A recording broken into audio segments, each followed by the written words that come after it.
Welcome to the Target Center for State Class 4A Girls Basketball. A quarterfinal matchup. Two returning champions, actually. Unseeded Park Center, 22-7. And the number one seed, the Hopkins Royals, 27-2. And I say returning champions because Park Center has won the last two Class 3A titles, but moving up now into 4A to take on defending 4A champ Hopkins. I'm Jay Wilcox along with Ryan Iverson. Ryan, we've seen both of these teams excel all season long. And not a surprise, really, to see Hopkins here, obviously. Park Center, some were wondering, okay, the move up, how are they going to handle it? But they did a nice job getting through that Section 5 tournament. Well, they did. And what you got to remember, too, is Park Center's always played in the Northwest Suburban Conference, even when they were in Class 3A. So they've prepared always playing against bigger schools. And listen, if you have talent, whether you're Class 1, Class 2, or up to the biggest class, you can win. And they got great guard play. They got an excellent center down low. They have great balance. And we talk about it in the other broadcasts we've done of them. When you know how to win and you've won big games and big moments, played in the Target Center, played at Williams Arena, that experience is unbelievable. The only problem in this matchup is Hopkins also has that same experience too. Chris Vanderheide, the Park Center coach, had an interesting perspective on it when we asked about drawing Hopkins right away. He said, well, if we want to win a championship, we probably have to go through them anyway. And the first game of the tournament in a morning game to start things out might be as easy a time or as good a time to catch them as any. Well, first of all, I love coaches' take on it. Like, listen, we got to beat the best to be the best, right? So it doesn't matter where we're seated. We're going to show up and play. But you're right, this 10 a.m. time slot, it's hard. And people think, well, it's a big game. You should already just be up for it. Well, they haven't played a 10 a.m. game all year long. You're out of school. You probably were up early. I mean, your whole schedule's thrown off.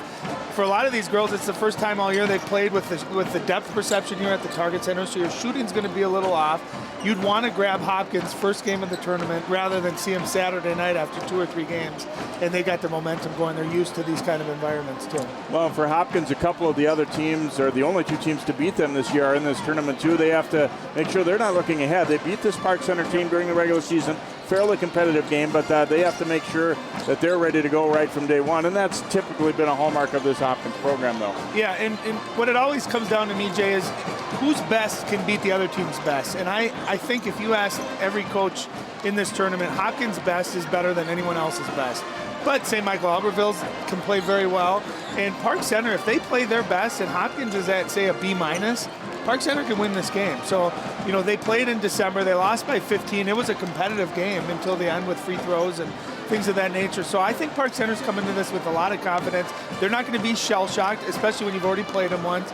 And again, they're a 2-time defending state champion. So that kind of pedigree, that's always in the back of your mind, like, hey, we can get this done. Let's talk about key players to keep an eye on in today's game, starting with Park Center. And picked out their point guard, Danielle Schaub, a great player. And I think, not turning the ball over for both Danielle and just her team as a whole obviously isn't going to be an important thing against Hopkins. Yeah, and she's kind of that, gets a little bit overlooked with Michaela Hayes and Ann Simonette. And, you got some great athletes, but, Danielle Schaub, it just kind of does everything. She's quick. She doesn't turn the ball over, and against Hopkins, that's so critical and just handling their pressure. But don't forget, because she's a double-figure scorer, averaging over 10 points. So she can, we saw her in the last game, in the section championship, get to that 5 to 8 foot range, hit a little mid-range jumper. They're going to need her to score to keep pace with Hopkins, but more than anything, they need her to take care of the basketball and get them running in their offense. And for Hopkins, we're going to talk about a player just named first team All-Metro by the Star Tribune, Nia Hawley, Michigan State recruit, and just passed another Nia Coffey into second place in their career scoring list. Well, I don't know what adjectives you can use to describe her, because you look at it and you think, oh, she's probably a center, right? All of a sudden she comes out, hits a step-back fadeaway 18-footer. She's just a monster on the court, and she doesn't have a weakness. I think, if anything, you force her to make jump shots, and if she's making jump shots, she's unguardable. She's that good. But she's got such a nice mix of inside out, and she's very unselfish too. She'll pass, she'll make the right play, but in big games when they need to ride someone scoring, they know they got someone like Nia Hawley that they can carry all the way to a state championship. All right, should be an interesting 4A tournament this year. These two teams looking to advance, and some other great programs in the tournament this year as well. The Pirates and the Royals will tip off next here on 12 Sports. It's the state girls basketball tournament.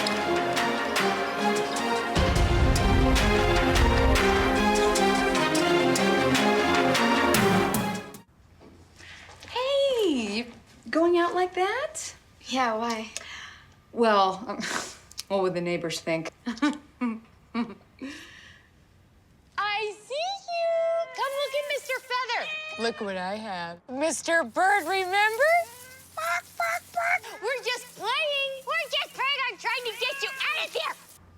even still. You don't have to be perfect to be a perfect parent. There are thousands of teens in foster care who don't need perfection. They need you.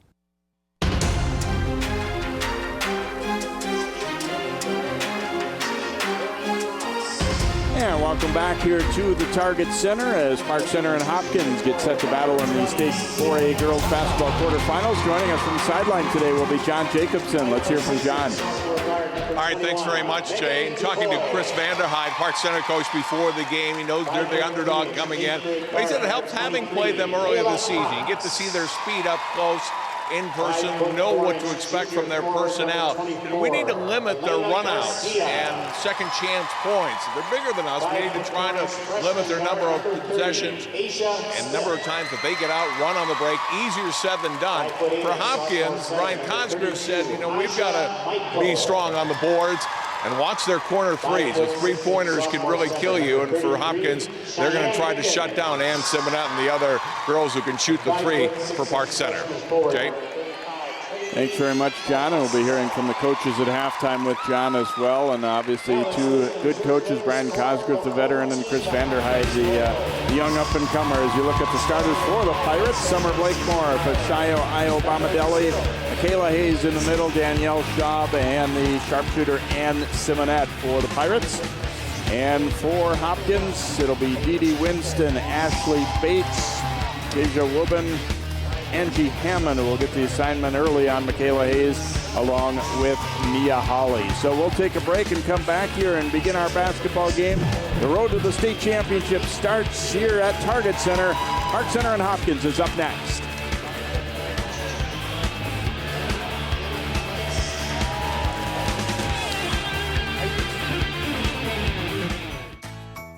The world is online, and we're all connected.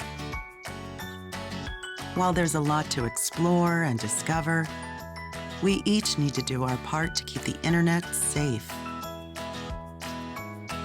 Cybersecurity starts with you. Learn how you can stay safe online at dhs.gov/stopthinkconnect.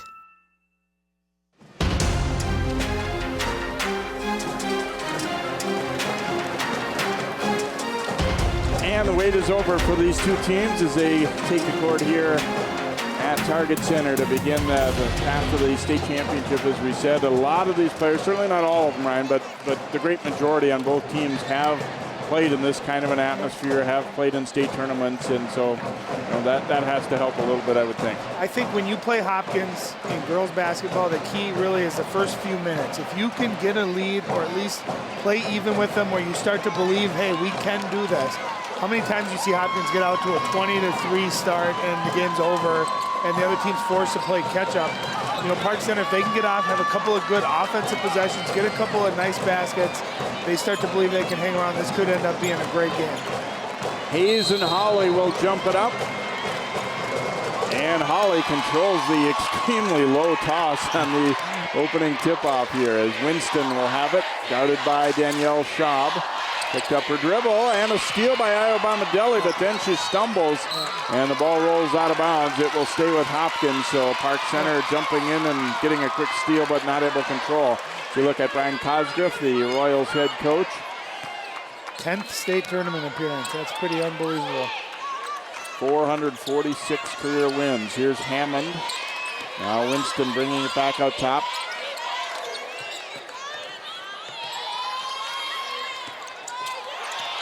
Simonette reaches in and ties up Hammond. So that's one of the spots where Park Center's giving up some size, definitely, as they look at Chris Vanderhyde. Third season, obviously he's not going to have the total number of wins like Coach Cosgrove, but how about this? 2 for 2 in state championship. The big number he's got.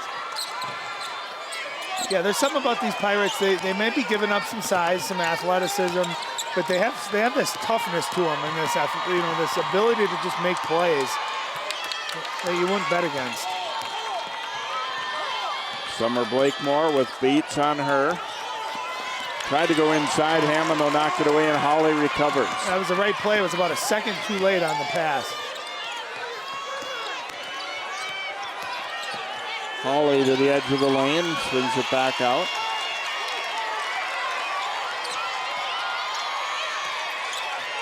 Holly to the baseline, attacking on Blakemore. Will get a foul on Summer Blakemore on the drive. Obviously, that would be a tough assignment to try and shut her down, just giving up a lot of size there. Yeah, but she had good position, and I think Nia was about to take a pretty tough shot from behind the backboard. You can't, as tempting as it is, Hopkins is too good. You're not going to get a lot of those reach steals. Just play good defense, force them to make tough shots. Back out to Holly. Hayes back on her now. Inside toward Hammond. They almost tied her up again. Pretty good defensive start here for PC. Now Holly will shoot it up way off. And rebounded by Simonette. They kind of just settled for one after a long possession. Well, and don't discount, too, the athleticism of Blakemore and Io Bomadelli. I think those two on the perimeter have the quickness and athleticism to stay with the Hopkins guards. Yeah, I think compared to a lot of teams, Park Center in that way matches up with Hopkins relatively well. Simonette shooting it up. That one's short, bounces around, and Winston will grab it. Royals looking to push it a little bit here, see if they can get something in transition. And Io Bomadelli will be called for the foul here. And that's what Hopkins does so well. They take a miss on one end, and they're gone. And you see, as quick as they push it, it puts Park Center in a really compromised defensive situation. You get a 4-on-3, you're forced to foul. That's why offense is so important against Hopkins. You got to take good shots, have good spacing, good balance, too. Nice inbound play. Holly, one-touch pass over to Hammond for the layup.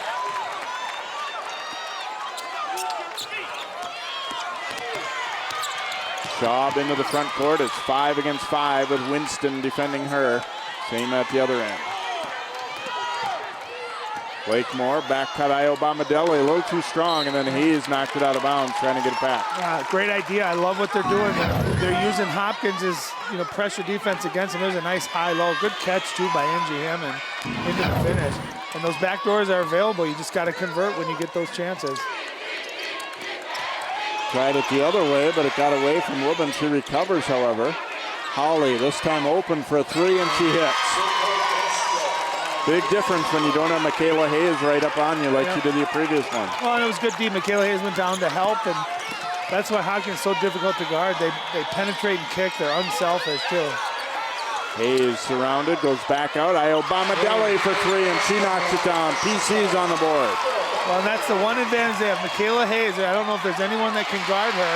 Defense collapses, gets her teammate Io Bomadelli a wide open 3. Bates had it blocked on the way in. Park Center a chance to tie or take the lead with a 3. Blakemore, an NBA range 3, and it's good. Why not? We're playing in an NBA building. You might as well take an NBA three-pointer. And that's the kind of start, right? 2 big buckets like that. Now all of a sudden Park Center might start believing. There's a steal by Schaub. Schaub up the left side, fouled by Dee Dee Winston. Watch Blakemore, never really hesitated. This is deep. Look at, she's 2 feet behind the NBA line and still no problem. I don't know about you, Ryan, though. I've always felt like an open deep 3 is easier than a somewhat guarded regular 3. If you're used to shooting it, especially. Well, that's the key. You just touched on it. There's the first free throw good. It's whatever you practice, right? If you practice those shots and can make them in practice, my coaches always said, hey, if you practice it and you show that you can hit it, I have no problem with you taking it in the game. And Blakemore apparently has that kind of range in practice because she nailed it, didn't even hit the net. 8-5, and there's Blakemore for the steal. Looking to push it right back the other way. And a little contact there, but no foul. Blakemore then ties her up. And the held ball will go Hopkins' way. I'll tell you early on, Jay, Park Center doing to Hopkins what Hopkins does to most teams, right? Getting steals, playing the passing lanes. They have Hopkins a little bit out of sort offensively. The talented 8th grader Paige Bueckers checks in here for Hopkins. So Park Center, a solid start here after falling behind 5-0. They've put up 8 in a row. Holly got to the bucket but couldn't finish. Knocked out of bounds by Park Center. It will stay with Hopkins. Hopkins, they run that nice set where Nia Holly has the ball in the elbow. They set a kind of a diagonal ball screen, and she just goes right to the rim. Inbounded here to Holly. Looking to attack against Hayes, but short on the rim. Offensive rebound, though, and put back by Bates. Is she a great offensive rebounder or what? We saw her in the section finals, and she's not overly tall. She's only 5'8", but she just gets great position and a heck of a rebounder. So Hopkins to within 1. Hayes swings it over. Simonette from the corner, and that's good for 3. Well, you talked about John talked about Hopkins corner threes and Simonette. We saw her hit 6 of them in a game against Osseo. She is a phenomenal shooter. How about this, Jay? Over 50% on the year for 3. And Bates answers with a 3. And boy, the offenses have heated up after a lot of D in the first couple possessions. Schaub, oh, she had what appeared to be a lane opening up there and just lost it. Well, and again, playing inside out for the Pirates. They are so hard to guard when Michaela Hayes is involved, and then coming right back at you, drive and kick. And you talk about a deep 3, that one was behind the NBA line as well. Both teams showing very deep range here early on. Dominique McNeely, number 10, is in now for Hopkins, and for Park Center, Megan DuBois, number 21, is checked in. Bates, defended by Io Bomadelli. Now Simonette switching on to Holly. They go inside. McNeely will kick it over. Bueckers for a 3. Left side is short. McNeely the rebound though and is fouled. And that should be number 1 on Hayes. Yep. You know, McNeely's 6'1", so the same height as Hayes. Got to box out. Oh, they're going to get Schaub with the foul on the reach before Hayes got to her. So Schaub picks up her first, and McNeely goes to the free throw line. You know, and against Hopkins, you talk about what you have to do to beat them. Obviously, you eliminate transition as best you can, but 2, you have to limit the number of possessions they get. If you play good defense, they miss. You got to get that first rebound. If you give them second, third, fourth opportunities, they are too efficient. They will capitalize on it. McNeely gets the free throw to bounce around and drop, and Hopkins goes back in front now at 12-11. And now they come with some 3/4 court pressure. Megan DuBois into the front court. Uh-oh. Almost turned it over there. Now Schaub right down the middle. Simonette steps into a 3, but it's short. And there's Bates up for the rebound. Holly gonna bring it back out. Nice cut by Winston, but Hayes with the block. It's nice having that type of insurance behind you, right? You can afford to gamble a little bit when you got Michaela Hayes, the human fly swatter, coming over and sending that into the first row here at the Target Center. Boy, from the angle we had, I thought, wow, next play Hopkins are going to get a layup, and all of a sudden it was being sent out of there. Oh, Schaub got a piece of that, but Winston able to recover it. Aja Michael now is in number 32 for Park Center as Hayes gets a breather.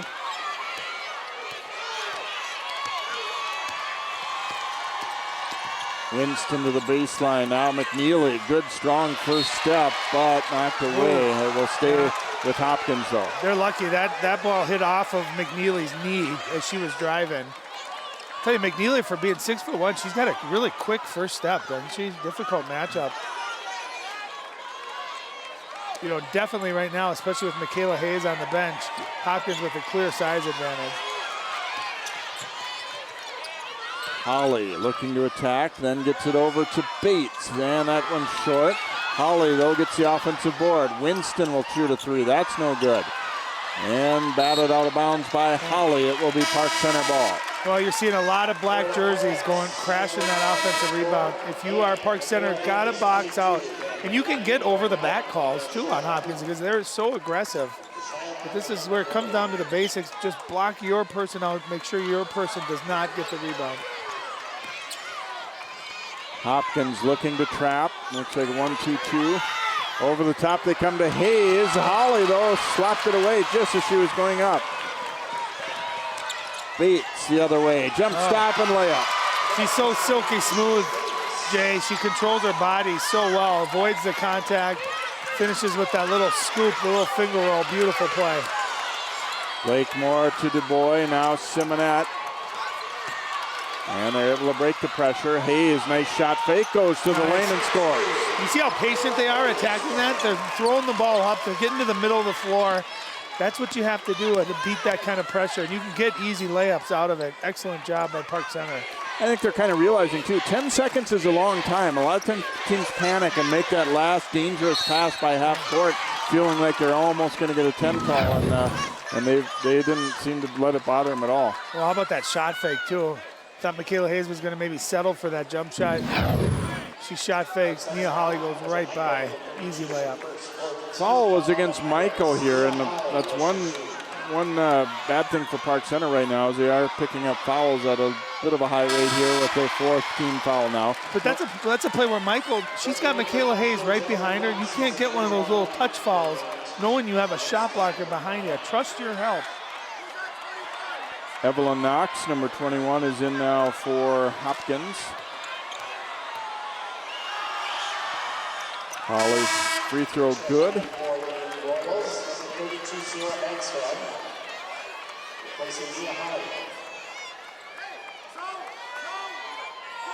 So Sierra Bagstead will come in to replace Holly, and Hopkins now dropping back into a half-court trap, and Bates steals the first pass. They didn't even have to bother with the trap.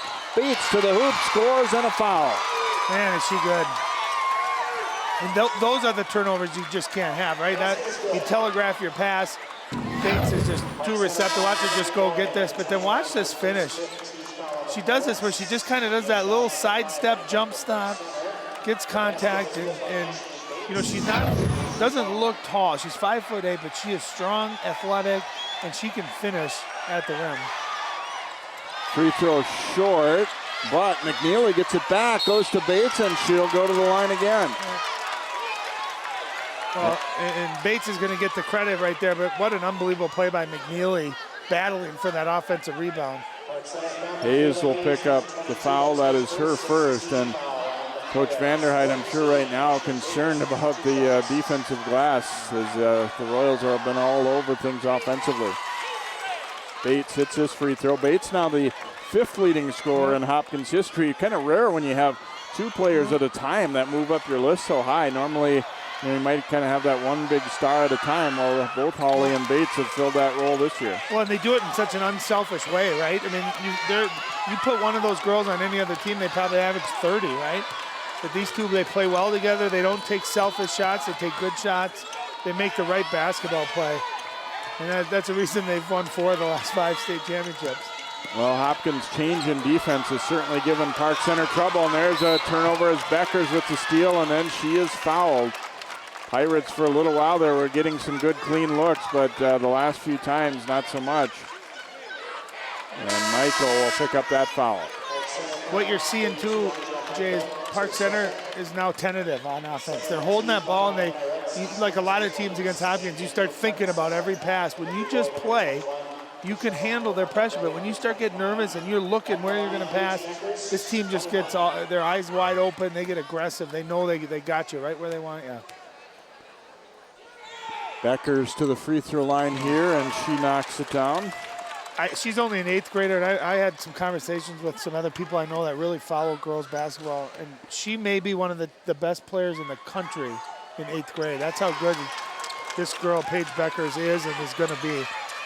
She just got that great flow and rhythm. You can tell she's a smart basketball player, great height, good shooter, fun player to watch.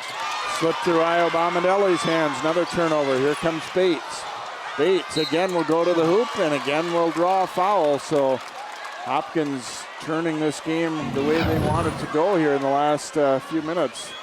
Well, and again, it's all turnovers, right? This is where Park Center, you haven't had a shot attempt in a few 5 or 6 possessions. And Bates doing that same kind of jump stop, skipping inside.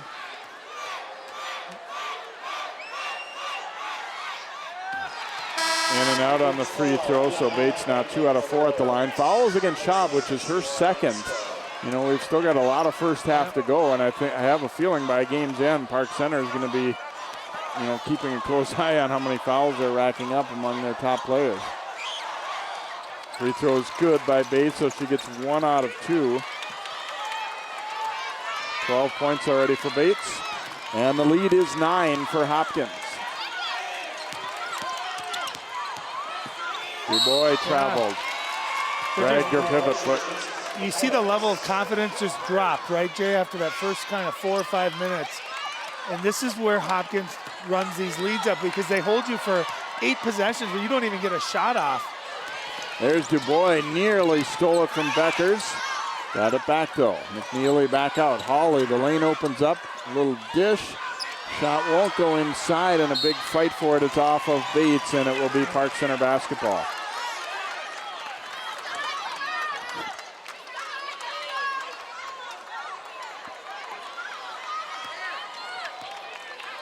Again, Hopkins awaiting them at half court, looking to clamp it down with a trap. Dubois' pass just got there, and then they turn it over again.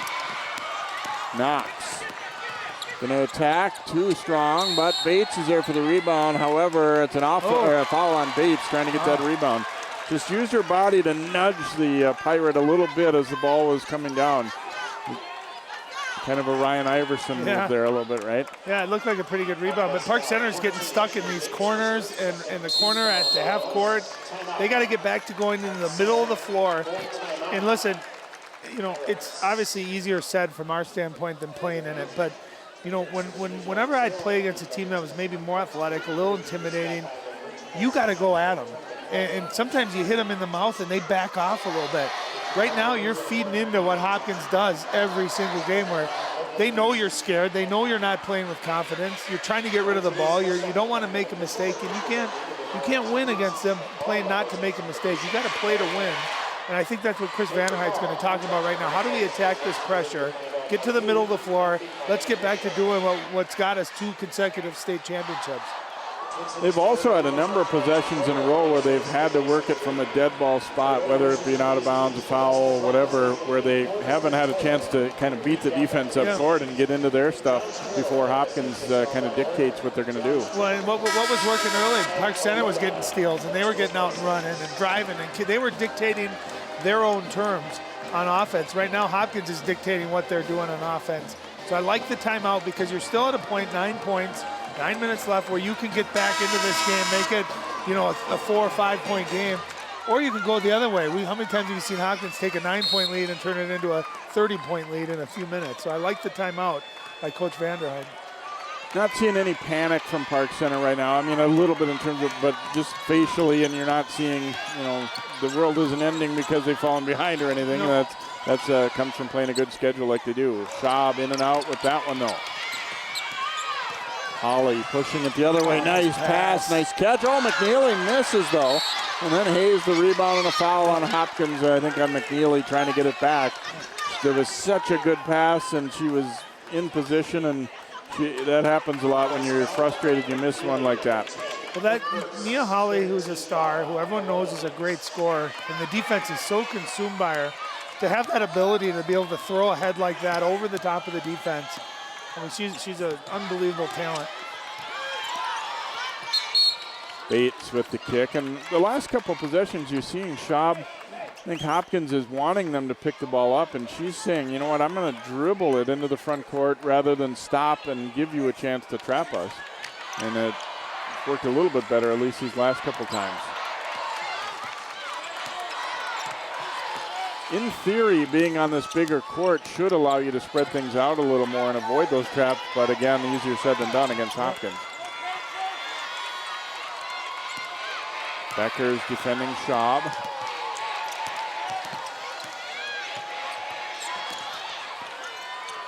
Dubois back out for Schaub. Trying to get a look inside to Hayes, but they're really surrounding her. Now Schaub will shoot it up, in and out, no.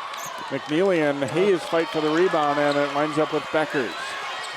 Now Nia Holly to the trailer. Bates kind of threw it into traffic there.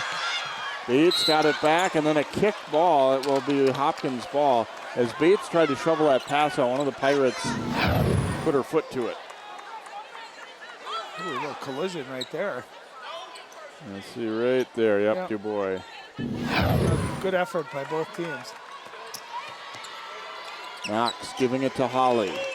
Spinning towards Simonette, and she draws a foul. Park Center really having trouble playing D without fouling here in the last several minutes. And that'll be Dubois' second.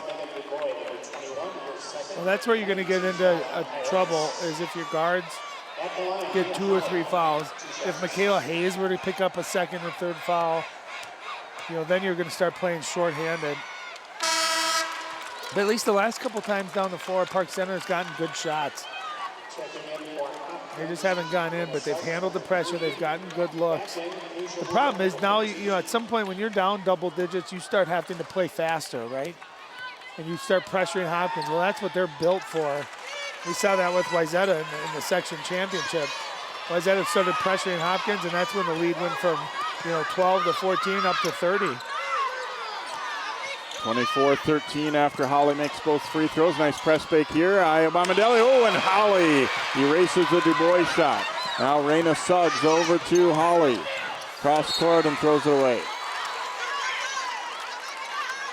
Holly admitted to me earlier this season, we did a story with her, that sometimes she maybe falls in love a little bit too much with trying to thread a perfect pass through there. And I think that was the case on this one. Well, that's a case where she's too unselfish, right? She needs to either take that pull-up or go to the rim and probably pick up another foul against Park Center. And as a coach, you live with those because she's trying to be unselfish. She's trying to make a play for a teammate. That's where you don't want to get stuck. Simonette, nice catch by Hayes, and shot won't drop. McNeely wins the battle for the rebound. Suggs travels. Yeah. She didn't realize the defender was there, I don't think, and as she turned to look, there was somebody right in her face, and she shuffled her feet. Well, and that's where McNeely, not used to maybe running the break, puts her teammate kind of in a bad spot. There's nowhere for Suggs to go. See Bates checking right back in for Hopkins, so Royals lead at 24-13. Bates has half of their points.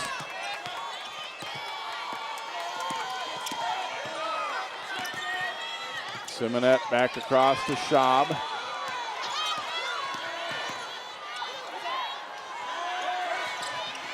There's just nowhere to go. Everything's going east to west, nothing north and south, nothing to the basket. Simonette attacking and get a foul on Knox, who reached in, tried to tie her up. Coach Cosgrove thought she had the basketball, and the referee says she got some arm as well. Well, and that's what you get. You get rewarded. Simonette that time, really the only one attacking the basket. And whether it was a foul or not, it looks like a foul, so it's called. But you get rewarded when you attack.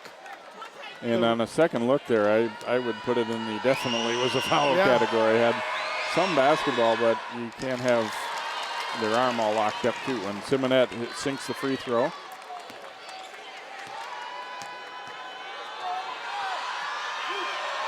Second one also good for Simonette. She has 5 points, so 24-19 Hopkins now. Rubin back in there. Here's Holly shooting up a 3, and that one is off target. And once again, the Royals, though, get an offensive board. Holly is fouled. Simonette got up too tight on her that time. You can't do that, especially now you're in the double bonus. That's her. Is that her first foul? First foul, yeah. But that's just an unusual, unneeded foul. Back off a little bit. I think if anything with Nia Holly, you force her to make a jump shot, right? She's unstoppable going to the rim.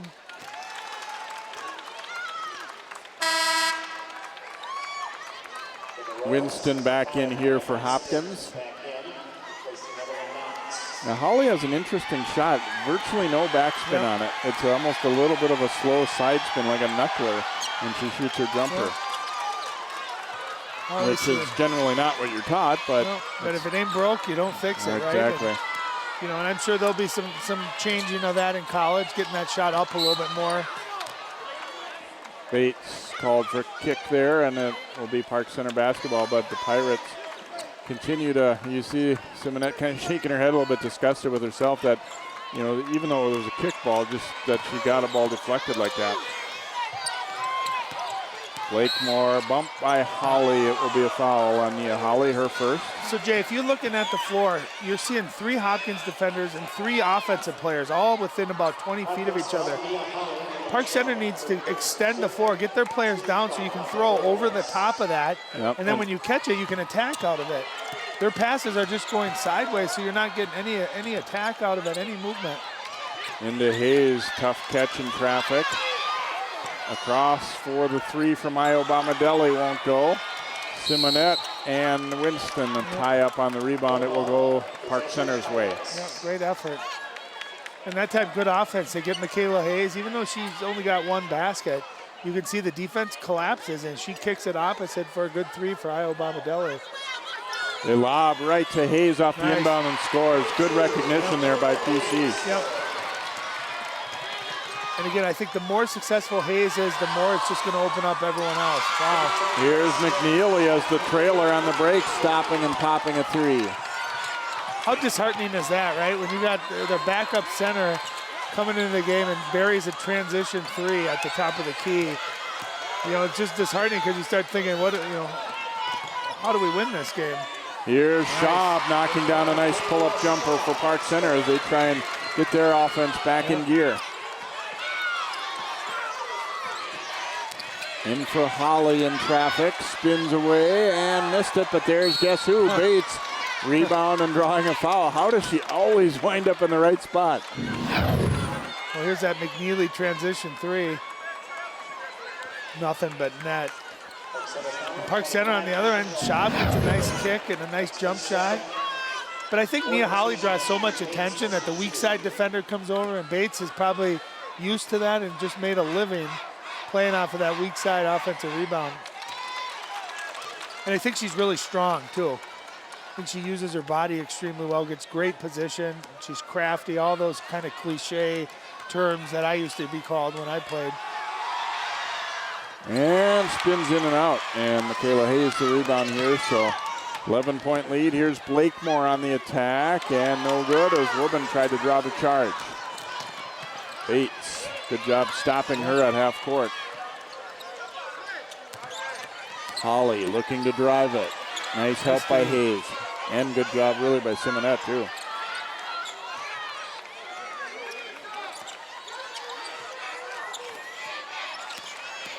Woburn drives, almost lost it on the pass.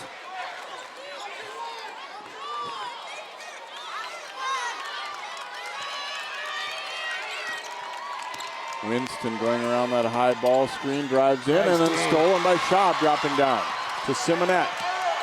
Simonette drives and scores. I like Park Center as far as how they've responded the last couple minutes. They've gotten good looks. They're playing better defense. They got to win these kind of loose balls right there. Hayes came out and bothered McNeely's shot that time, and it was a shot wide left off the backboard. Here's Simonette for a three. That's good, and Park Center's back in it. Big time play. Great pass by Schaub, and Ann Simonette, such a good shooter. She makes over half of them. Just an excellent shooter. Great play, great response by the two-time defending Class 3 state champions. 30-24, Hopkins lead down to 6 after it was looking like they might really open things up. They were up by 11 a moment ago. Cross to Bates. Drives and finishes. Little contact with Hayes, and they said play on. Yeah, Park Center, I think, wanted that off arm, kind of push off with it. But that's where Michaela Hayes, rather than take a charge or try, holy deep. And an air ball by Simonette. She was a little heat check there. Yeah. Holly missed it. It looked like Bombadeli grabbed her jersey on the way in. Then they get a foul on Hopkins. Well, here's the throw ahead to Simonette. And Bates, right at the last second, she challenged that shot. Nice finish. And then here's a nice kick in transition, and Simonette trailing right at the top of the key, buries a big three. And that got it to 6, and then since then we had another bucket for Hopkins and put it at 8 points. 3 minutes left. You just got to feel that can Park Center finish the half strong, get that momentum going into the locker room, keeping this within 6 to 4 points. Schaub to Bombadeli.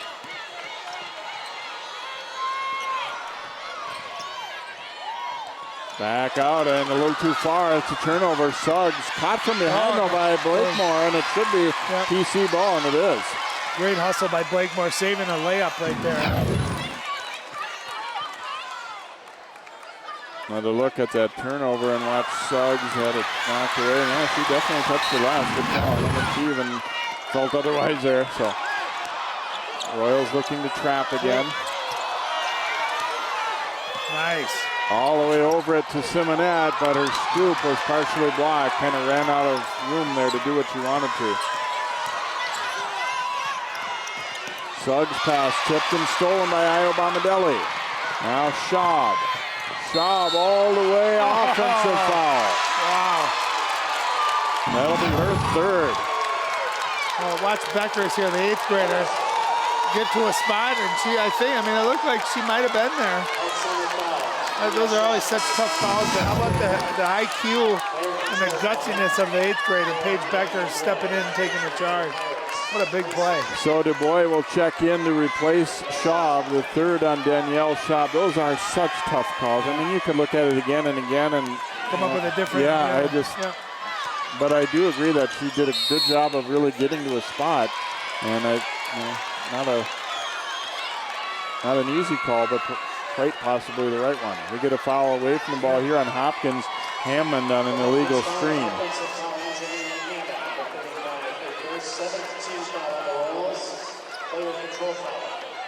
So no free throws, player control foul here. So lead is still 8 as things have really heated up. 2 minutes to go here in this first half. And that third foul on Schaub is huge. I think she's done a pretty nice job of handling pressure. Io Bomadelli the miss. Michael wins the fight for the rebound. Oh, beautiful. And blocked by Hammond, but a foul. And it will send Michael to the free throw line, giving Hopkins a kind of a dose of their own medicine there. There you go. Great rebound, great effort by Michael. And I love how she went right back into the chest of Angie Hammond. She didn't wait or go up soft. She went strong. And again, I always tell you, whether that was clean or whether that was a foul, referees reward you for attacking the basket. In and out on the free throw. No bench points today yet for Park Center. Hopkins has a total of 7. And Charo Nickens will come in for Park Center, number 12, and McNeely is back in for Hopkins. Of all the many strengths Hopkins has, a very deep bench is definitely one of them. Michael's free throw. You know, it isn't, for a lot of teams, it's do you have bench players that you trust not to screw things up? But Hopkins brings in players who can make plays and can score points for you. Advance the lead, right? Yeah. I mean, their bench a lot of times can take whatever that game is at and make it better. Ooh. Bueckers to Suggs. Now Knox. A lot of the bench out there right now for Hopkins. Shot is short. Oh, you got to be careful with that ball. Blakemore into the front court.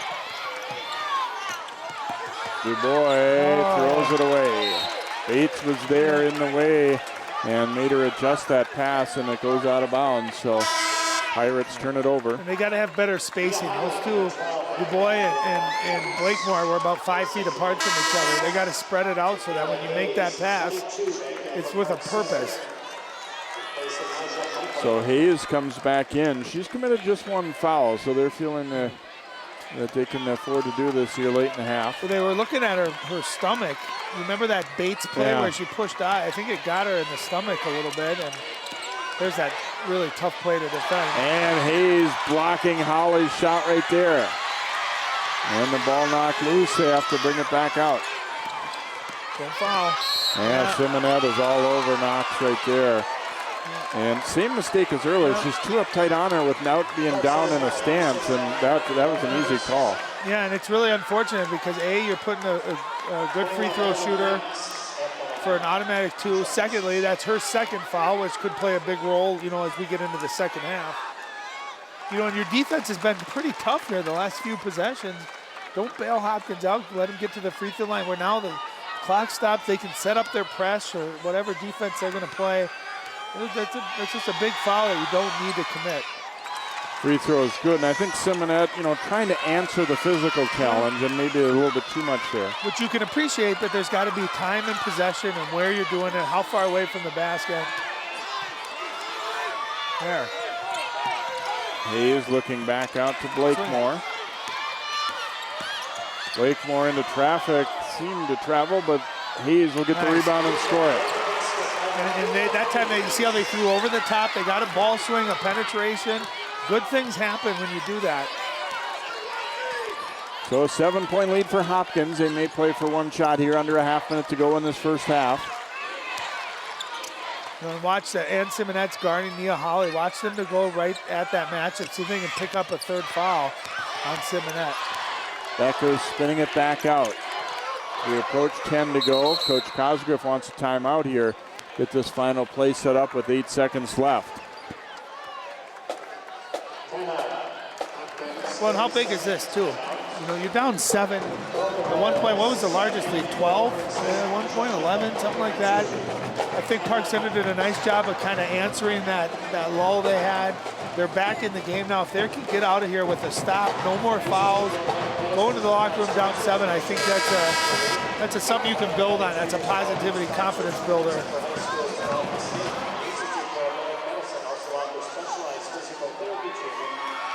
How about these Hopkins students just getting spoiled with state championship last week? You know, their team's certainly favored to, you know, along with maybe 1 or 2 other teams to win the girls' state championship. So you talk about, you know, lucky fans and lucky community getting to watch just basketball at a really high level. Bueckers giving it to McNeely. Turnaround the lane is short. Holly the rebound. And no good. Right at the buzzer. She thought she was fouled, but they're not going to give her that one. So our halftime score is the Royals 34 and Park Center 27. And pretty good response by Park Center after falling behind big, but Hopkins has been in the lead for a good chunk of this first half.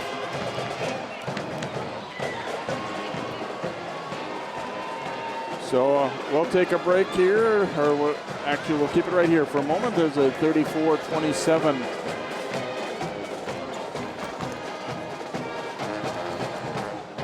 So we will take a timeout after all. 34-27 Royals here, our halftime score. We'll be back with more basketball here from the Target Center in the State 4A Girls Tournament.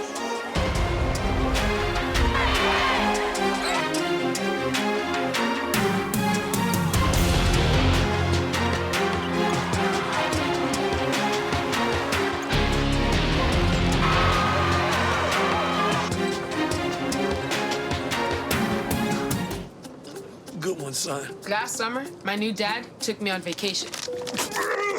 First, we went deep sea fishing. Wow! I'm so proud of you, son. And then we went on Thunder Shark. That was awesome! Let's go again. 3 times. I gotta say, it was pretty cool. You don't have to be perfect to be a perfect parent. Thousands of kids in foster care will take you just as you are. Oh, not again. 30 million Americans will suffer from an eating disorder at some point in their lives. The National Eating Disorders Association has the information and resources to steer people and their families toward the road to recovery.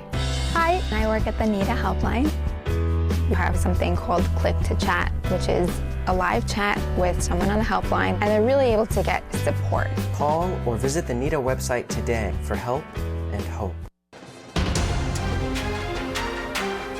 And welcome back here to the Target Center. Halftime of our first quarterfinal game of the State 4A Girls Basketball Tournament, and 2 local squads for us in 12 land here. Hopkins leading 34-27 over Park Center as we check out some first half highlights in this one, and a pretty good first half here, really. Nia Holly stepping up and knocking down a 3 for Hopkins. That was her only field goal though the first half. She got the line quite a bit for the Royals. Michaela Hayes inside kicking it out. And Io Bomadelli buries the hoop there for Park Center. They had a pretty solid start after they fell behind 5-0.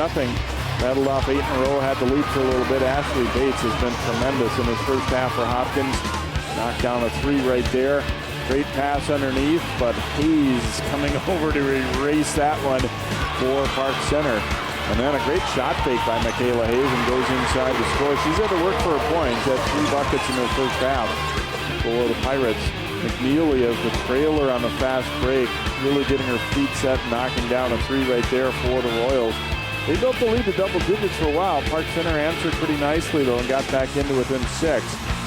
Simonette burying a 3 right there. She's had a solid first half, but a little bit of foul issues. Bates with the steal, jump stop, and goes in for the layup plus a foul. Bates has been all over the place for the Royals in this first half. You see she has 15 points to lead the way with Holly at 8. Simonette with 10, leading at 4. Park Center, Hayes with 6. Schaub with 4, although Danielle Schaub picked up her 3rd foul late in the first half on that charging call. But they also have Simonette, Io Bomadelli, Michael, and DuBois with 2 apiece. So fouls will be something to watch for Park Center in half number 2. We'll be back with more of our coverage here of the State 4A girls quarterfinals. Hopkins leading Park Center 34-27. Back to the Target Center in a moment.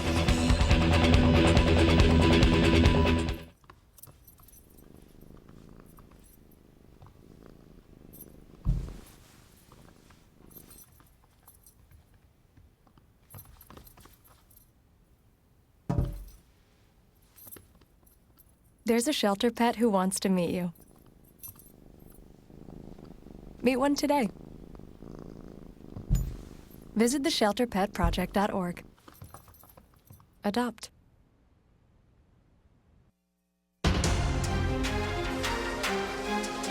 Welcome back here to the Target Center as we get set for our second half. Park Center trailing Hopkins by 7 points. Let's go over to John now with Coach Vanderhyde. All right, thanks very much, Jay. Chris, what'd you tell your girls at halftime? We have to move better defensively. Right now, we're not rotating appropriately. That's why we're in foul trouble. That's why they keep going to the free throw line and getting offensive rebounds. It looked like they were going to pull away there. It got to 11 points. You were able to come back within 7. Do you feel your girls have the poise to finish it here in the second half? No doubt. We're a good team. We'll play well in the second half. We didn't play very confidently offensively. I think we will this half. I think it'll be a good second half. Good luck. Thanks, John. All right, and Jay, Coach Cosgrove told us as he went off the floor, he said, we need to move better on offense. He feels they're getting too stagnant in the half court and also need to get their transition game going, something they thrive on that hasn't really gone their way so far in the first half. Back to you. Thanks, John, and thanks to the coaches talking to us as well. And I think, you can see the fact that Coach Vanderhyde, they've been through some of these tough situations before, and no panic. He feels good about his team's ability to play well in the second half. Yeah, and I like that. I love the key for me is our girls are going to play good. He didn't say we're going to win. He said they're going to play good and they're going to play with confidence, and that's all you ask for. And if Park Center does that, they can play with Hopkins. Now, how about this? Hopkins' average halftime score is 39-24. So they're used to being up by 15. And I think a team like Hopkins, they're used to pulling away, right? They're used to getting up by 20 and the game's over. If Park Center can keep this close, keep this to that 4 to 6 point range, the pressure really all of a sudden switches to Hopkins, right? Because they're expected to win this game. So I think Park Center getting off to another good start here, taking care of the basketball, playing confidently is going to be huge. You see the Park Center students have gone with the red, white, and blue theme. A lot of the parents are wearing green and gold, but all the kids, we were at first a little baffled by which student section that was, but it's Park Center wearing the red, white, and blue. So the Pirates.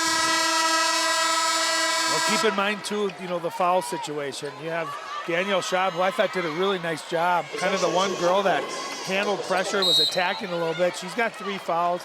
Simonette has 2. Winston with it here for Hopkins as they get into their offense to begin the second half. Holly down the middle, scoops it up and in. Well, there has to be a help defense there.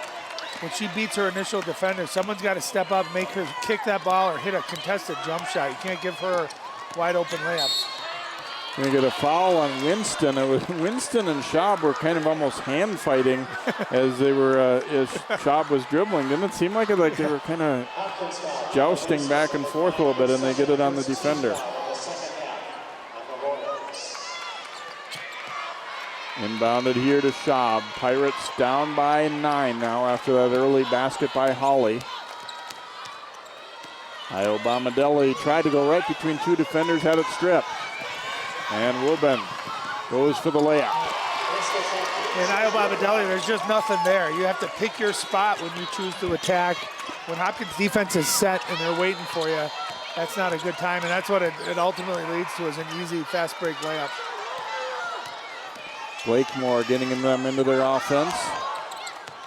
Simonette, a long distance three, and it is good. Shot it in rhythm, caught it at the top, and just let it rip. Another deep three, too. That was NBA range. Here's Hammond down the lane off the glass, but no good for the Royals. And now Park Center a chance to cut it back to 6 or 5 with a three-pointer.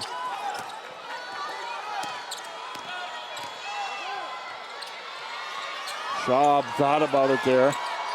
Now gets into the lane and back out to Iobamadeli for 3, but no good there. Yeah, that's a hold. That's a right call. Nice call, Angie Hammond that time. Great hustle by Michaela Hayes. And here's the look at that three.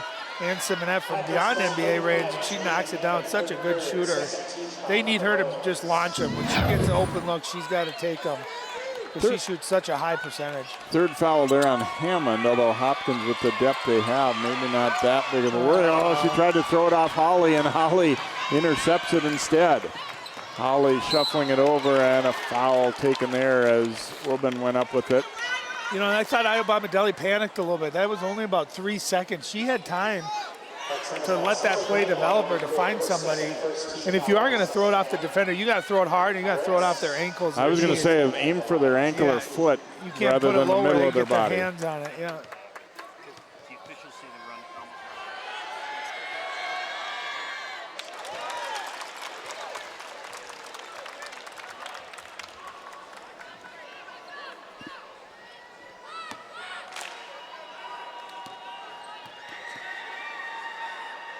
Second free throw attempt is also good.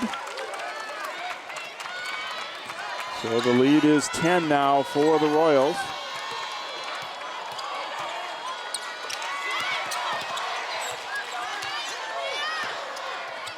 Iobamadeli stepped nicely through, but then sailed it over Schaub's head. Coach Vanderhyde pointed at Blakemore and said, this is who was open. Well, and Iobamadeli, she's that kind of that neutralizer with that speed and quickness and athleticism, and they need her to make plays, but she's got to be under control and she's got to make good plays. Nice pick and roll. Hammond is fouled.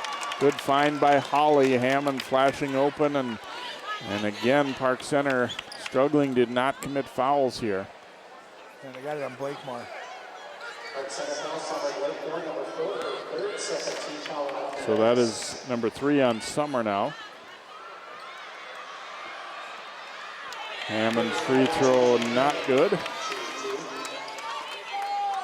Well, and Coach Vanderhyde talked about it at halftime too, that their rotations haven't been the way they wanted, and that's led to both fouls and offensive rebounds for Hopkins. Yeah, I mean, that goes back to that first week of practice, right? Defensive positioning, help defense, where we rotate, weak side rebounding, all that. Do you think maybe, I think sometimes you get a little overhyped and you try and do too much, and that can happen defensively as well as offensively?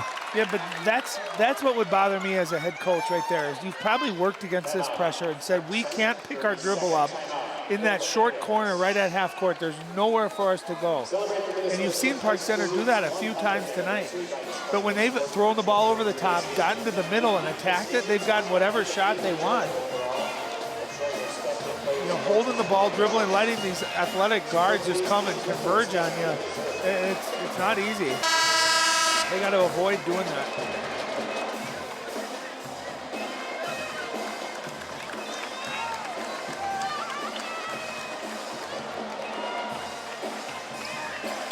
Park Center band on hand, as is the Hopkins band here. So 11-point Royals lead as Park Center inbounds. Blakemore will bring it into the front court. Blakemore was fouled. She ended up kind of turning the ball over, but it was because of the bump.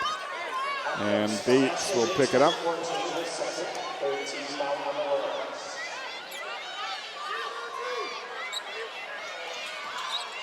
Iobamadeli now to Blakemore. She'll shoot it, but partially blocked by Bates, and then a foul on Hammond as they were waiting for that air ball to come down. She ended up bumping Hayes. And see, I thought that shot was kind of forced right there. She had a swing, and they were running a play. Michaela Hayes, nice job going after it. She didn't see it till the last second, so lucky for the foul there to maintain possession. McNeely will replace Hammond as she picks up her 4th. So we've mostly talked about foul trouble for Park Center, but Hammond will have to sit after picking up 2 in a row. Blakemore drives, but way too hard off the glass. Bates to Holly. Holly, nice dish to Bates. How did she know she was there? Great pass. Well, you talked, how do you have 2 players that are both in the top 5 in scoring? Well, that's how. Bates passes it to Holly to run the break. She finishes. They know right where each other is going to be. Knocked away by Holly. Here's Holly to Woban. Layup just short. And then we get a foul as Park Center tried to tie her up. Watch this pass. Beautiful one. Oh, that was nice. What I love too that Bates does, and you don't see it often in girls basketball, they catch it and go right up with it. You don't gather yourself and allow the defense to get there. She just went right up with it. Just a beautiful break. Holly missing the jumper at the edge of the lane. Hayes the rebound. So the lead to 13 now for Hopkins. We're kind of in that, does it get closer or do they put them away early kind of stage here. Simonette missing the 3. And we get a foul on Park Center trying to get that ball back.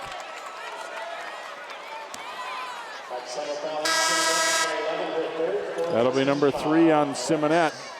So you're kind of at this breaking point with Park Center. You have, 4 of their players that are on the game right now, with the exception of Michaela Hayes. The rest of them all have 3 fouls, which obviously you keep them in at this point. If they pick up a 4th, with 13, 14 minutes left, then you're in a decision here. High post to Holly, and then off of Bates' hands as they tried for the interception. And it will be Park Center basketball.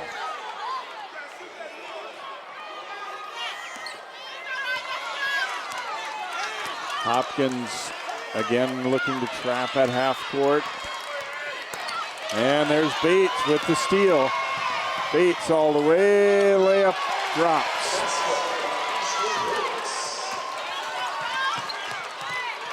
So 15-point lead now, biggest of the game for Hopkins. Simonette. Here's Iobamadeli. Can't get it to drop. Simonette, though, the rebound and reverse layup. And again, that time they threw it over the top, got a good look out of it. It's when they hold the ball. And Bates, you can see, she should be a defensive back in football. Her anticipation and ball skills are absolutely unbelievable. Offensive foul on Holly as she was posting up on Simonette and turned into her. And you see her just anticipate long arms.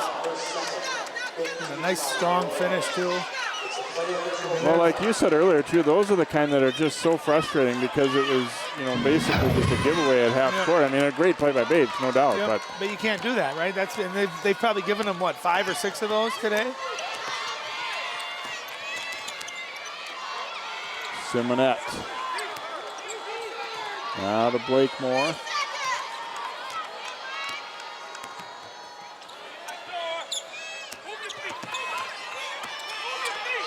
Across to Simonette. Open look, and nice. She buries it. Well, and that time they did a great job. They caught Woban helping too much on defense. A skip pass, and there's one player on this Pirate team you can't leave open for 3. It's Ann Simonette. She buries it. She's got 18 here tonight. Really been a great offensive player. Bueckers with a tough bank on the drive, and it's back to a 12-point lead.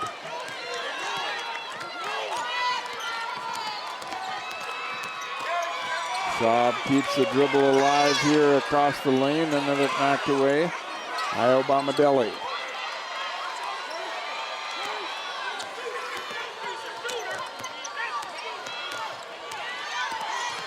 Simonette and Woban up with the steal.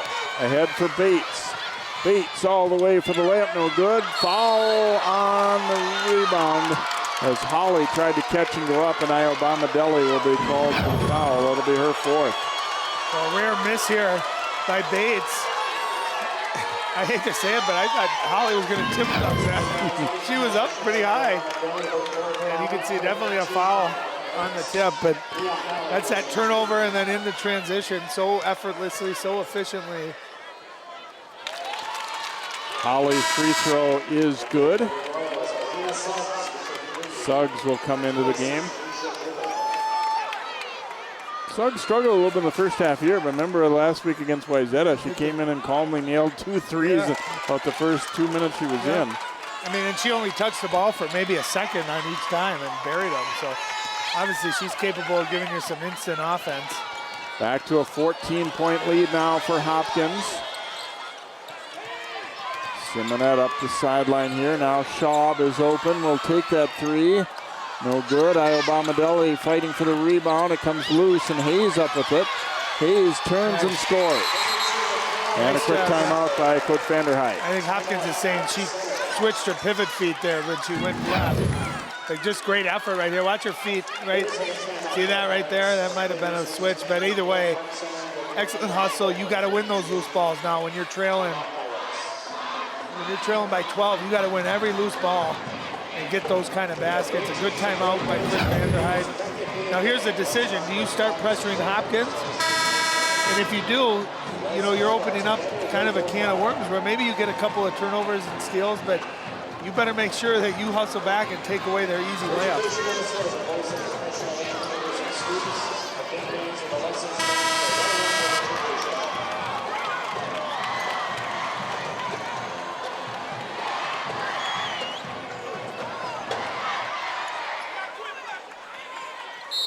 So Royals ball in the backcourt. They are up 49-37. The first of 4 quarterfinal games here at the Target Center on this opening day. Of course, the tournament will then continue over at Williams Arena. This arena being put in use for the NCHC College Hockey Tournament. Schaub with the steal, but then travel. The ball just kind of got caught on her arm as she was going to make that pass. And so they get a turnover, but then turn it right back.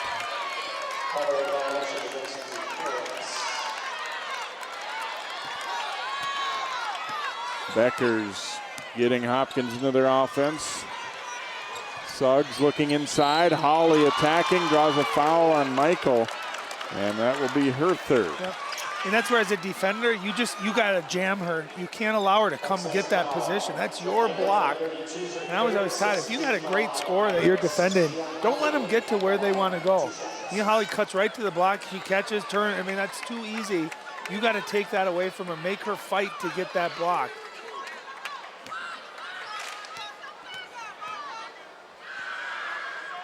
Free throw is good by Holly. She has 13 points now. I don't know what the stat would be, but I would guess between Holly and Bates that no other set of teammates goes to the free throw line more throughout the year than those two. Second one also good.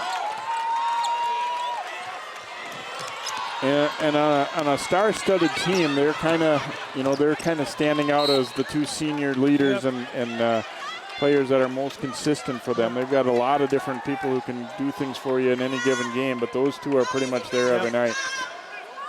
No, and the scary thing for the rest of the state is that, you know, you also have a great 8th grader, a couple of 9th graders, a couple of sophomores that are really good. And Blakemore buries a 3 for Park Center. So every time it starts to feel like they're going to be maybe drifting out of this one, they fight back, and now within 11. Suggs, shot fake, drive, but Hayes with the block. At least 3 blocks for her, and then Schaub is fouled on the way up court, and it'll be Bates picking it up. Again, another really deep 3. We've seen a number of beyond NBA range 3s get knocked down today. That'll be number 3 on Ashley Bates. Knox will come back in for Hopkins.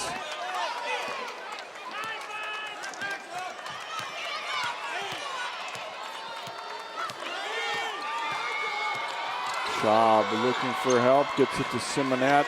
Got to have your head up, throw him down. Blakemore fires again, this time no good, and Holly with the rebound. Holly pushing it up court, and nice read by Simonette, steals that pass.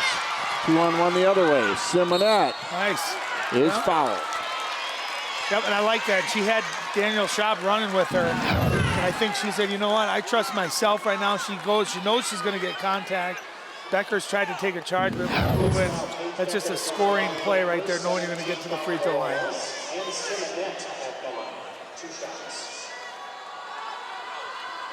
See, Simonette has had a solid game here for Park Center at 10 in the first half. So far 8 here in the second. Makes that free throw. She's 3 for 3 at the line today.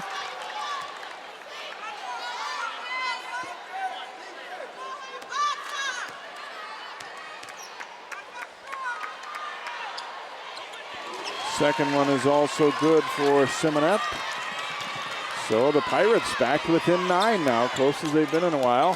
Here's Holly attacking, and no good. Blakemore the rebound. Across to Simonette. Driving baseline and scores out the window. Park Center within 7. How A, she got that off, and B, avoided not getting a charge, able to kind of jump around the contact, and just like that, Park Center back in this game, down to a 7-point lead.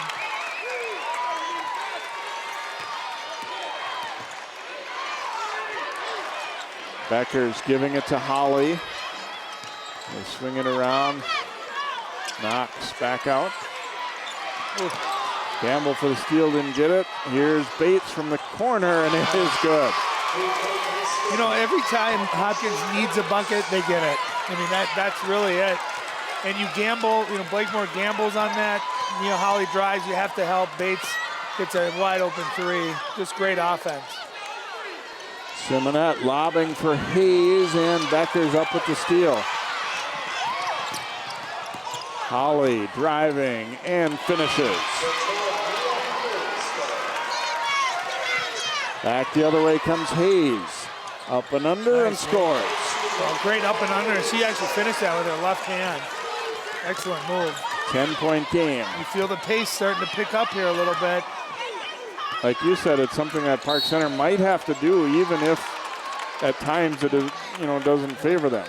Well, here's where I think it does favor them, because they can get down before Hopkins can set that trapping defense. And when they've been able to push it, they've gotten good looks. The problem is defensively, Hopkins might be the best, or no, I don't even say might, is the best transition offensive team in the state.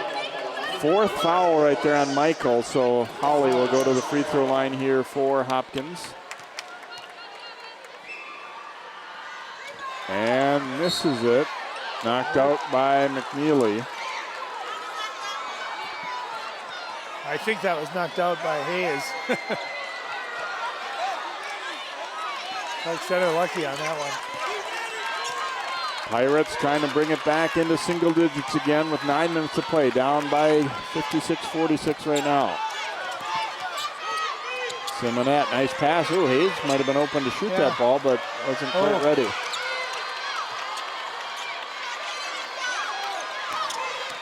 Blakemore driving.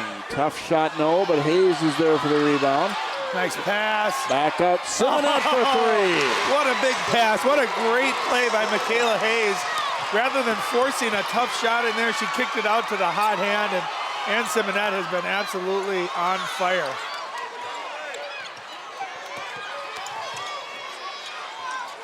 Winston now to McNeely. Driving into the lane, flipped it up, and Hayes will be called for the foul. Watch Michaela Hayes here. Instead of forcing that, she finds Ann Simonette, who's just unconscious right now. She buries it.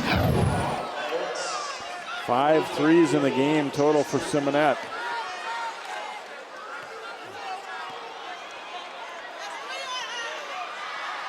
McNeely's free throw is good.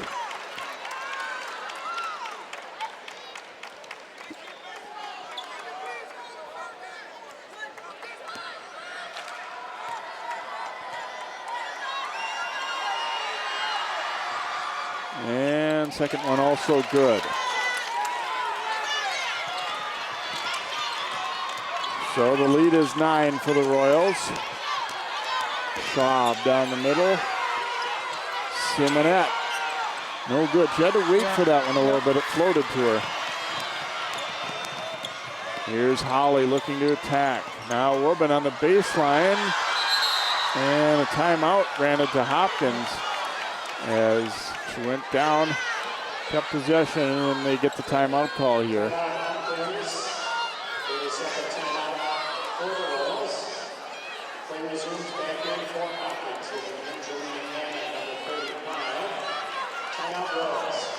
So Park Center fighting back to make a game of it. They can never quite really close the gap. And Coach Vanderhyde right now giving him a lot of instruction, also trying to, to pump him up a little bit, it looks like right now too. That's the first thing to be able to beat Hopkins. You have to believe you can. Well, the magic number has kind of been that 7-point mark, right? We've seen them here in the second half get it to 7, and then every time you've needed a stop, Hopkins has found a way to get a basket. So right now you get a stop, you got to get a good shot, string together 2 or 3 winning possessions where you score and you get a stop. And obviously here, always on these underneath out of bounds plays, they're looking for Nia Holly on a quick hitter here, and so you got to make sure you're defending her on a post up. Knox will step out and shoot, no good, but Hammond tracks it down, and Schaub took it from her. Schaub all the way, Winston fouls her. A pretty good defense by Winston, but I thought Schaub did a nice job of kind of going into her a little bit. Watch right at the end here. She kind of initiates that contact. That's pretty good defense too, but it looks like a foul, but a nice job by Schaub with the steal, and that's exactly what they needed here. Free throw is good. And like you talked about earlier, on play like that, I mean, we've seen it actually on both teams today. It's tough to not get a foul call when you reach in aggressively and grab. Yeah. Even though you're tying them up, more than likely it's going to look like a foul. Woburn driving baseline, nice move and finish. She just carved out her own little space, went baseline, used her body and her strength. And that's a big layup. I mean, just so many weapons, right, on this Hopkins team that you can't lock into one of them.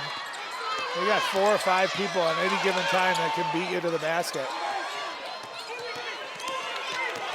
Shaw brings it back out top. They were really trying to look to Hayes there. Hammond has 4 fouls too, and I think they're conscious of that. Nice pull up by Shaw. Well, great spacing, and Schaub's playing with confidence. She knows she might have a little bit of a quickness edge there, and that time she took advantage of it. Here's Holly attacking. It's no good though, and Hayes winds up with the rebound. Blakemore into the front court. Park Center to within 8. Ooh, kind of a slow floater there. Yeah. Woburn back the other way now for Hopkins, and we will get a blocking foul on Simonette. That'll be her 4th. Well, look at that Schaub play. Just a nice drive. Good job using her body to shield off the defender. That's a nice floater.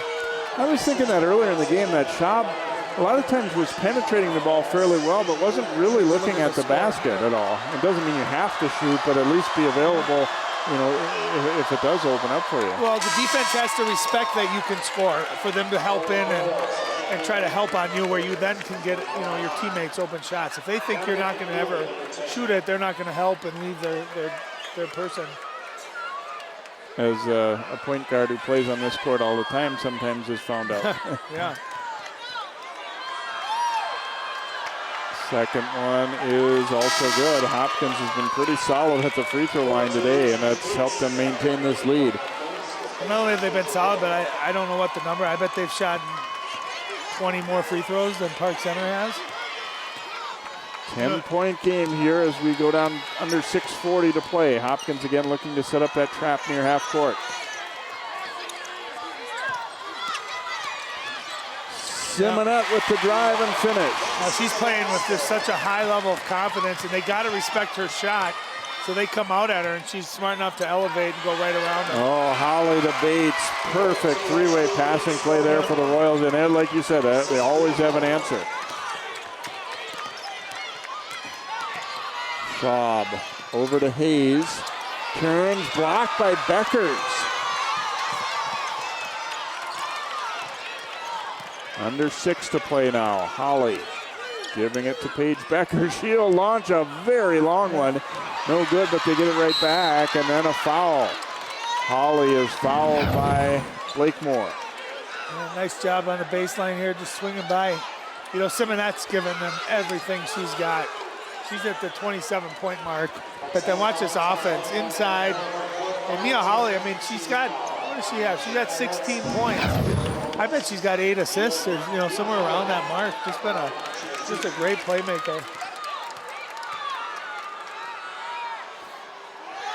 Holly's free throw this time not good.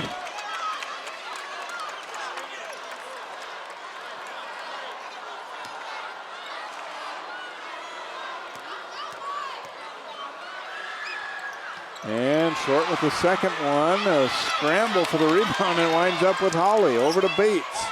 Bates missing inside and then is fouled on the next one. How does she come away with that ball down there every single time? This is great position. She's a quick leaper.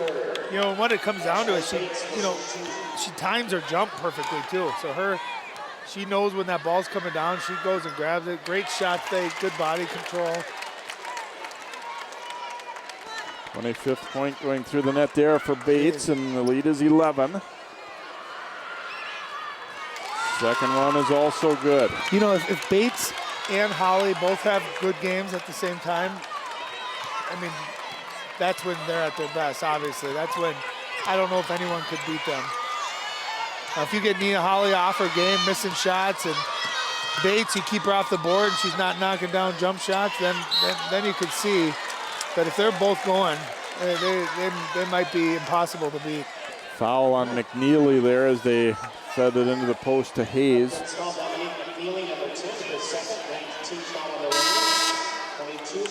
So 1-1 coming for Hayes. This will be her first time at the line today. I thought she's had a really nice game. I mean, they haven't gone to her maybe as much, but she hasn't forced it. She's scored when she's had opportunities. She's done a nice job too of kicking out to her shooters when they're open. Short on the free throw, and Holly snares the rebound here for the Royals.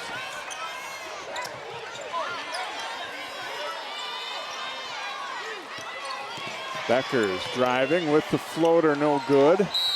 Knocked out of bounds, last touch by Hayes, and it will be Hopkins' ball as Dubois checks back in. Blakemore will check out. Nickens came back in at the last whistle there for Park Center.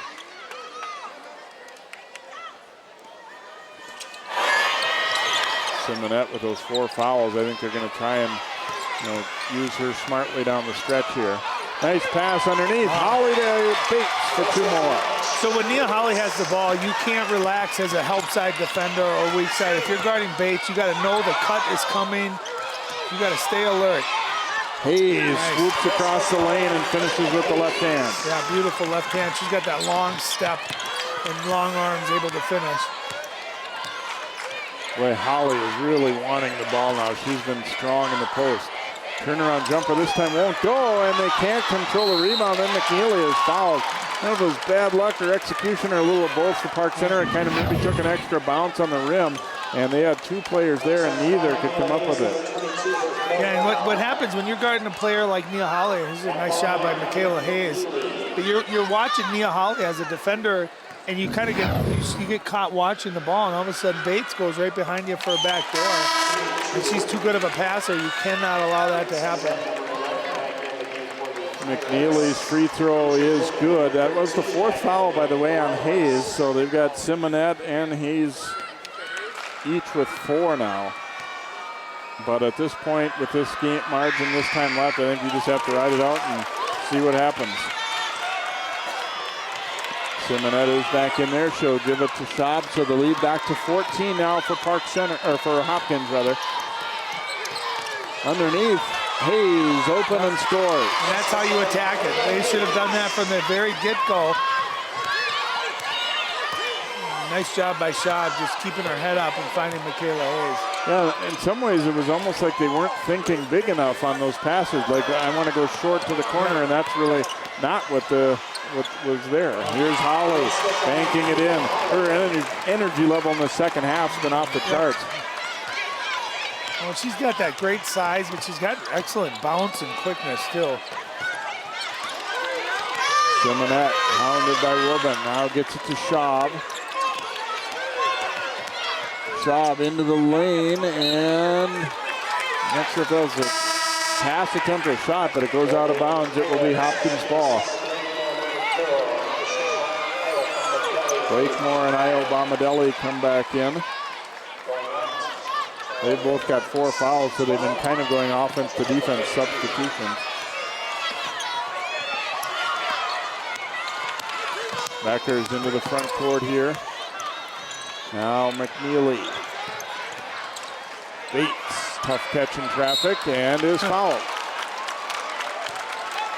She'll be back to her second home, otherwise known as the free throw line. That will be the 4th on Danielle Schaub. Kind of a miracle that we haven't had anybody foul out yet.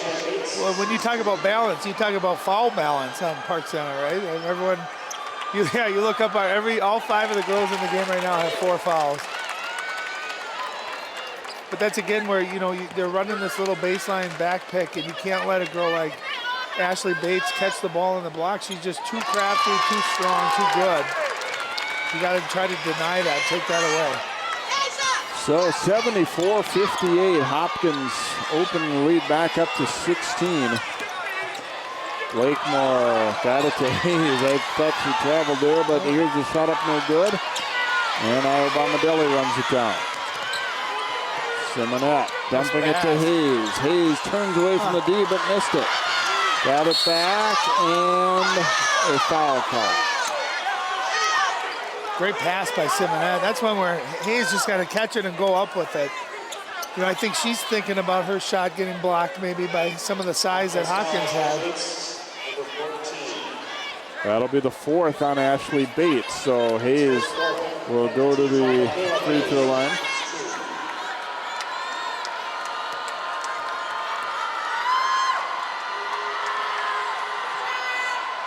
And free throw good for Hayes. He's had a strong second half. You're 9 points in the half, 15 total.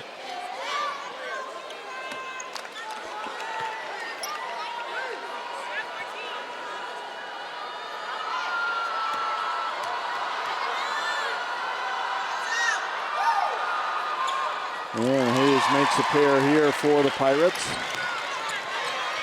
Inbounded to Bueckers. See Park Center not really feeling like they can come with a press. I mean, they got such foul problems for one thing, but also that Hopkins is a tough team to press. Yep.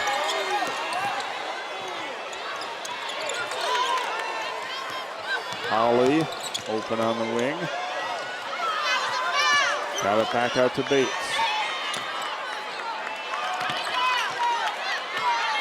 Hopkins looking to use clock right now. And then they turn it over. Schaub all the way and missed the layup. And then a tie up on the rebound. The hell ball goes Park Center's way.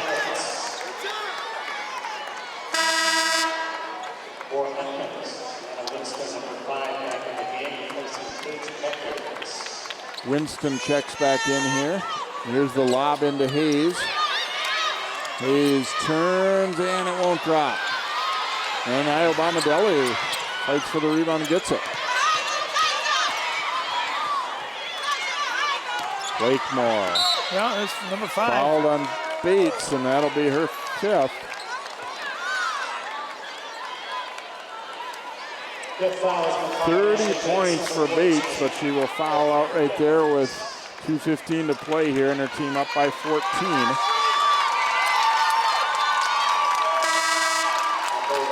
So Bates will check out. Bueckers back in. Had a bad day's work. 30 points by noon on a Tuesday. She had a great game. And a lot of it done really within the first few feet of the basket. Offensive rebounds and post-ups, and hit a couple of threes too. Just has a really nice pace to her game and a nice inside-out balance as well. Well, and I think the way Bates plays too is kind of an indicator that no matter what size you are, learning all phases of being able to handle the ball, being able to post up, those things can benefit you no matter what supposed position you're going to be playing. And I like kids that play bigger than they are too. She's 5'8", but she's strong. But she's in the right spot at the right time always. That's not accident. That's a skill. You learn where to be. You learn how to read, the trajectory of shots, so you're the one that gets the rebound. She's really that. Like Nia Hawley too. I mean, they had 2 girls that can play really any position, right? 1 through 5. They both handle the ball. They play excellent together. You can't key on one player. I'm going to use an analogy here, Jay, for our viewers.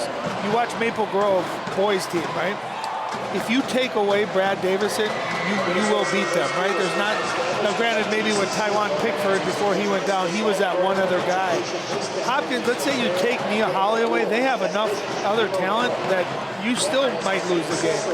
If you take away Ashley Bates, well, there's Nia Holly who's got 30, you know, so they're a tough team to defend because you really can't, you don't know what to take away. And if you do take something away, I guess someone else steps up and has a big game. And I think that you touched on it earlier too. I think some of these players right now that are somewhat role players very much could be future stars for this team too after they graduate this year's senior class. Well, McNeely, we've seen, well, she's a senior, she's going to be gone, but Angie Hammond, only a sophomore. She's had some nice moments here today and capable player. Dee Dee Winston, only a junior. Paige Bueckers, only an 8th grader. Inbounded to Robin, and she stepped right through a double team nicely, goes all the way and scores on the layup. Someone at Park Center step up, take that ball, stop the ball. Rule 1 in transition defense. Lakemore, an offensive foul right there. That will be her 5th. How about Nia Holly up by 14, standing in there and taking the charge. So it'll be Royals basketball. They've taken Schaub and Simonette and Hayes out. I think maybe kind of conceding this one, but now it looks like Schaub is coming back in. They're also with foul situation. Maybe that would be the bigger reason.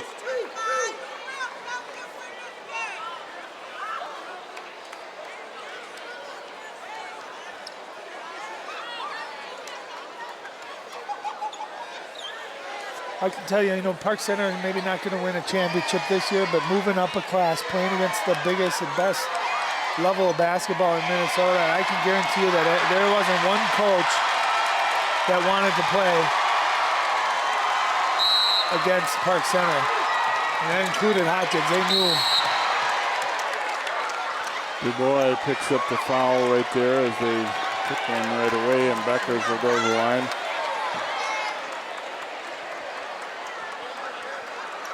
So Simonette and Hayes will be coming back in. Number 1, Paige Bueckers, shoots 2. Double bonus here as Bueckers will get 2 free throws. She was 2 for 2 at the line in the first half, but misses this one. Number 11, Hayes, 22 back in. Michael, Charles Higgins.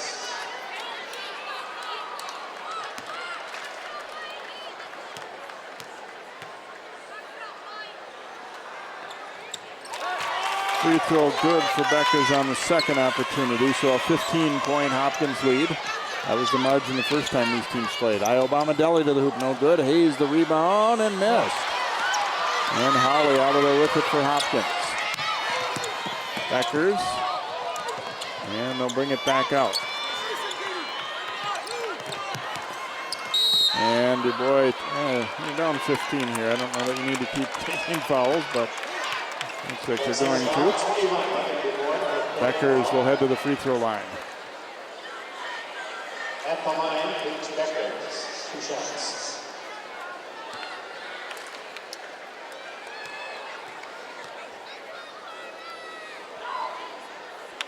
And the free throw is good by Bueckers. Well, assume Hopkins going to win this. The next game here is Eastview, and that could set up a really interesting semifinal between Eastview and Hopkins. Obviously, a replay of last year's state championship game, but you've got a chance to see Eastview a couple of times. They're extremely good and well coached and smart. So that's going to be a heck of a semifinal matchup. Here's Bomadelli, and fouled on the way in. She'll go to the line. And I talked about, too, on the other side of the bracket, you've got seeded teams, the 2 that beat Hopkins, St. Michael Albertville and Minnetonka. So it's a good tournament this year, no doubt.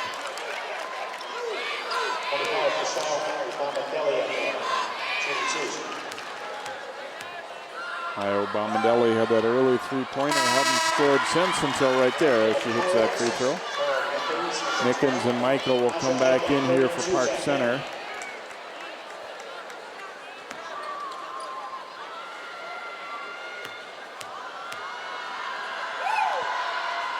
and makes a pair. So 15-point game. And there's a foul called on Iobamadelli. That will be her 5th.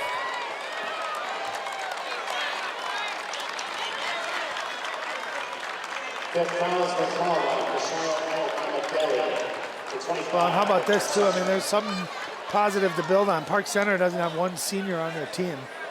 So they're going to have their entire team back. And you can imagine they get a year older, a year of more experience playing at this kind of a level. I certainly, if I was a betting man, I would bet that they'll be right back in the same position, if not even a better seed next year. Holly to the free throw line here. So 18 points for her coming in. Free throw is good.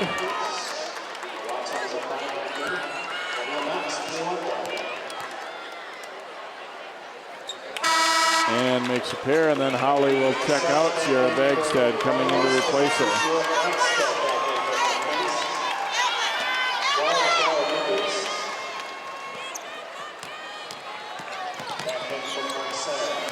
Schaub over to Dubois and then to Nickens. Her shot's an air ball. Hammond with the rebound and now gets it to Bueckers. Suggs pass is tipped and then it's off of Knox's leg, but she gets it back. Under a minute to play. Looks like Park Center has decided no need to foul anymore here at this kind of margin.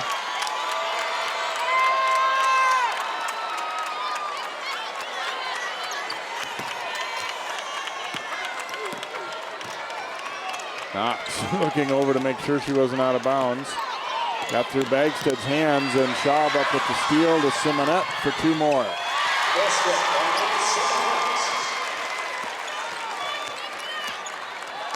Under a half minute to play here, so Hopkins going to advance into the semifinals. They'll play either Lakeville North or Eastview.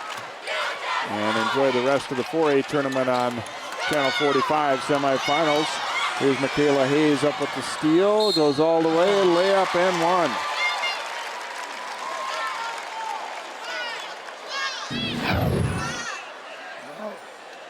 Anytime you got your center leading the break and able to finish, take contact. Michaela Hayes has been very efficient tonight. She's going to end up, she's got 18 points right now, but hasn't taken a lot of shots. She's made almost every shot she's taken. Knocked her free throws down, had a couple of nice blocks. I think she's had an excellent all-around game. It was really that kind of 5-minute period in the first half, Jay, when Park Center turned the ball over consecutively, maybe 6 to 8 times in a row, and built that kind of 11 to 13-point lead. And Park Center, give them credit, they battled. They got it down to 6 and 7 a couple of times, but just could not crack that mark, and hats off to Hopkins for getting buckets when they needed it. Bueckers into the front court to Bagstead. We tick down the final seconds, and the Royals win it by a final of 81 to 69. So again, they're on to the semifinal round.